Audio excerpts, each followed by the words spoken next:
vegetables or a fruit or any pulses or grains or anything. We are boiling it. Yes. So when a natural product which is available in the nature, you boil it, when we boil it evaporates. The water evaporates in the vessel. And along with that all the nutrients also evaporates. So we are losing all the natural integrated nutrients, which is formed a complex fiber of nutrients which are compounded in the crop or vegetables or a fruit or a pulses. It loosens up. It loosens up and evaporates. So, and then again cooking requires a lot of energy and a lot of time. To cook you need to get either in urban scenario it is stove, in rural scenarios it is dried wood. Yes. So then we are again, as I said, this for 4 hours.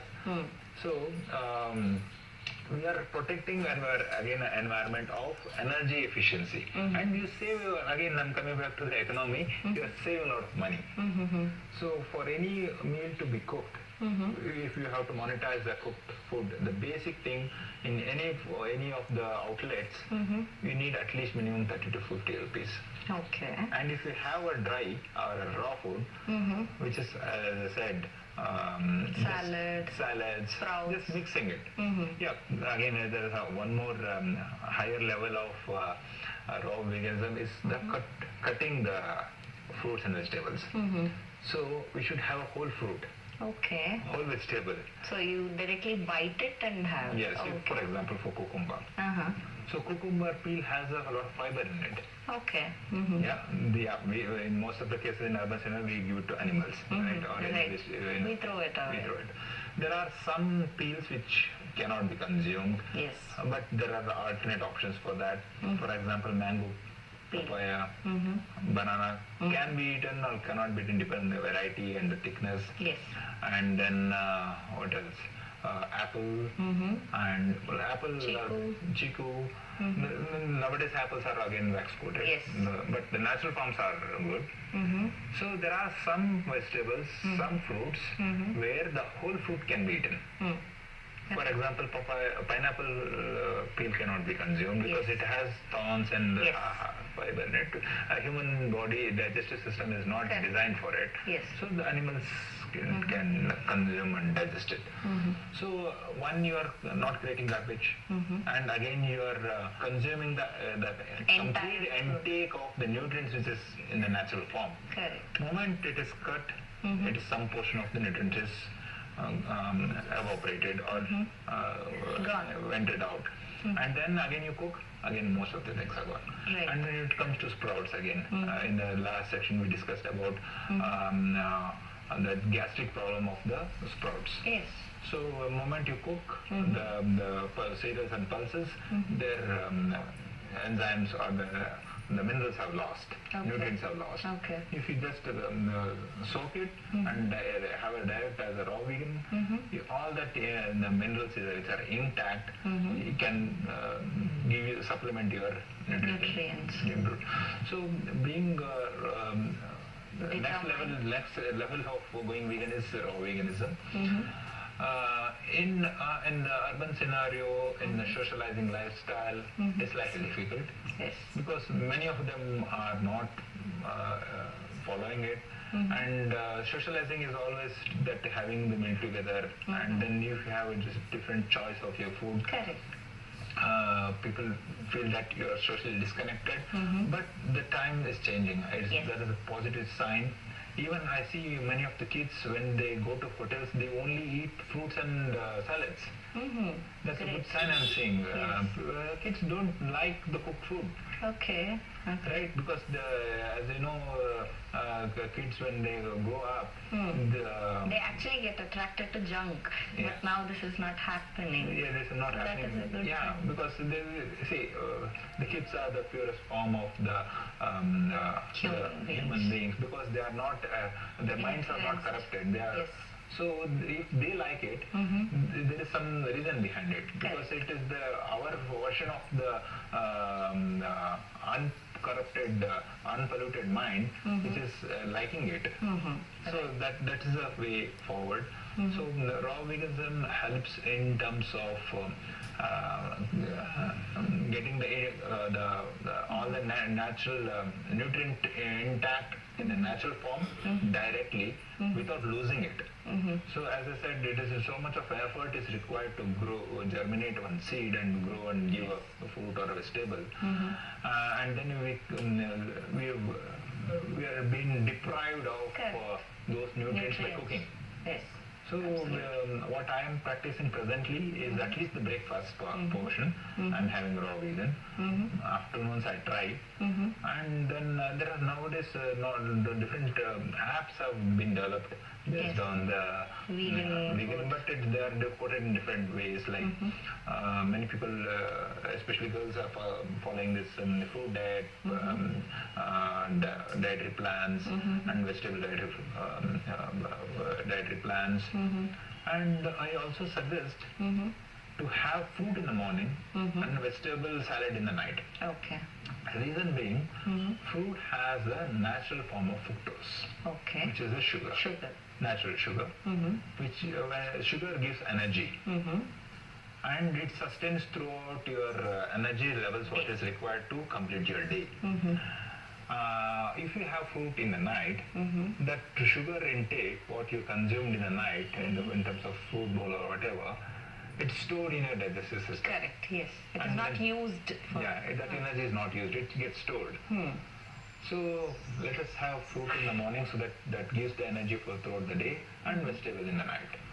Same with the sprouts. And the fruit has to be a whole fruit. There are some fruits again genetically modified and native varieties. For example, papaya. There are seedless varieties have come. Which are not natural. So what I suggest, if you are vegan, you are following a raw vegan diet, go for native varieties as well. Which are not genetically modified. Correct, yes. So that when you have a natural form of it, and then the seeds are also consumed. In most of the fruits, mango cannot consume because human system cannot digest it. Papaya seeds, and then what else? Pomegranate seeds. Pomegranate seeds, there are seeds. Orange you can't have. So that depends on fruit. Right. And also when you talk about fruits, I also get this question. So many people deny that, yes, we have to have fruit as a whole fruit and do not consume it in the juice form. So what is the difference? What happens if it is consumed in the juice form? Why is it not accepted? See, as I said, when the moment the food is cut, it loses its nutrient value. And the process of brewing, you are mixing the water. And you are adding sugar. So you are again diluting all the nutrients. It's a natural form, and it is basically you are losing all the nutrients which is in the natural form. So and then in the juice making, again the fiber of the juice is thrown out. So the fiber you are throwing out, nutrients you are diluting, and carbonation losing, and then you are added sugar into it. As a hospitality, as a hotel, presentation is formed for the luxury looks. But if you are focusing on the nutrition and your health and the environment, and coming back to that, so much of effort farmer puts on to grow, and you throw that peel or fiber, which has such a nutrient value. Let us not waste those natural form of sources, which has taken a lot of time to grow. And let us consume it and not create garbage. Yes, and also when you talk about conservation of energy, probably the churning or the mixer it is used, it consumes more of electricity. Yes, and see, ultimately the economy has to work. So when you put a mixer on, you at least generate some sort of energy, which is in the form of electricity is saved. Right, absolutely. So when you are saving your energy, and then the electricity energy, and then the money. So being veganism is also economically viable for ourselves and for the nation and for the earth. Okay, that's really great of you explaining how can we save our money as well in following veganism. And also when we think about veganism, so many other aspects come into picture, health aspect and social aspect and environment. And following veganism also gives you a message of balancing the biodiversity. So how do you convey this? How is the diversity balanced out? See, biodiversity is the simplest form of protecting biodiversity is to go for a seasonal fruit. So if you expect mango to be catered throughout the year, you are artificially growing the mangoes. Correct. Which is not in that particular year.